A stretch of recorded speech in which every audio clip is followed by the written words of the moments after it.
I'll come to Churchill now, who wasn't exactly pro-India. He also criticized the British government for rushing India's exit. He warned that it was too chaotic without a proper plan. What do you think were Churchill's concerns, really? He didn't want India to be given freedom at all. And he made these ridiculous speeches saying that hey, the country will be full of freeloaders and freebooters and bandits and it'll fall to rack and ruin and all this nonsense. I mean, that was Churchill. There was this basic racist thing. And there was also the white man's colonial pride. We can't give away this big empire, this big jewel. But what Churchill, first of all, had lost the election of 1945, though don't forget, he was no longer prime minister at the time of partition. It was Clement Attlee and the Labour government that decided to give India freedom. Churchill, had he been prime minister, would never have given India freedom. Then, as opposition MP, he was free to criticize, and he did, because he didn't want freedom to be given. So once freedom was given, he found everything to criticize about it. Now, on this particular point, he happens to be right. It was a hasty, botched, and disastrous freedom, which, I mean, this was a birth of a country or two countries, but it was a birth that was also an abortion, because you were literally killing this country that was being born at that point. And so, to that degree, Churchill was right that it was a disaster. But he was wrong for the reasons that he didn't want freedom at all to be given to India. He didn't want the British to leave. That was why he objected. There was no general support amongst the Muslims of India for a separate country. In fact, some of the major leaders of the Muslim community were people who passionately believed in a united India. And I'm not just talking about Maulana Abul Kalam Azad, who was the president of the Congress party, which is, of course, committed to united India. You had the Unionist Party in Punjab, where the Sir Sikandar Hayat Khan Tiwana and others had remained very staunch advocates of a united India. You had Khan Abdul Ghaffar Khan and his brother Dr. Khan Sahib in Northwest Frontier. You had Fazlul Haq in Bengal. And in Sindh, you had a man called Allah Bakhsh, who sadly has been forgotten, who was a more popular Muslim leader than Muhammad Ali Jinnah. There is a famous story of how in 1941 or 42, there was a rally in Delhi by the Muslim League, which had enjoying power at the time, as I mentioned to you, in various provinces, calling for Pakistan. And it was well attended. And then Allah Bakhsh did a rival rally a couple of days later against partition, and he got double the crowd that Jinnah got for partition of Indian Muslims. But poor Allah Bakhsh was assassinated for his beliefs.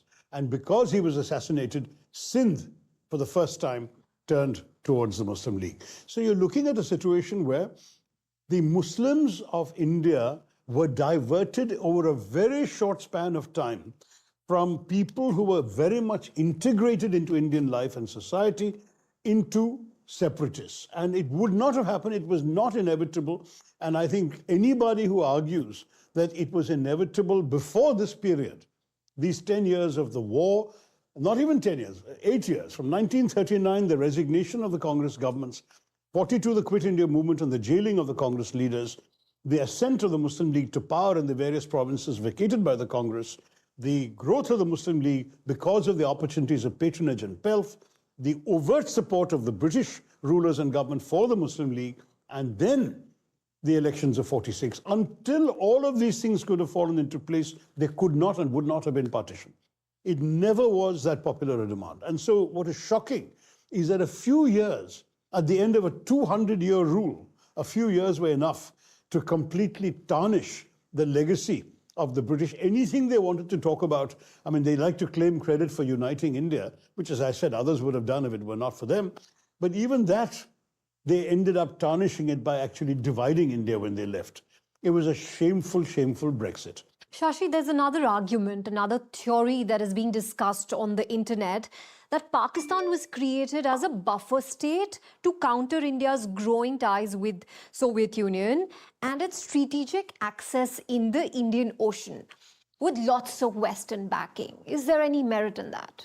Basically, what happened was Churchill had actually drawn up a map that looks very much like the map of 1947 earlier. Not because he was planning to leave India, but he said, if at all we are obliged to leave, we must create a state that would be pro-Western, that would essentially be a vassal state for the West. And that, he said, would have to be from the Muslim majority areas of the Northwest, because those are the people we can rely on. These Hindus are not entirely reliable. The Congress party is too left-wing, they're pro-socialist, they might succumb to the lure of communism, all of this. And so there was this train of thinking. As I said, Churchill did not want to leave India. But if it ever became inevitable, partition was part of their plan. And Pakistan was designed to be a Western vassal state. There have been subsequent studies of the role played not only by the British in partition, but by the subsequent role of the Western powers at the United Nations Security Council after partition and in the years after to consolidate and strengthen Pakistan.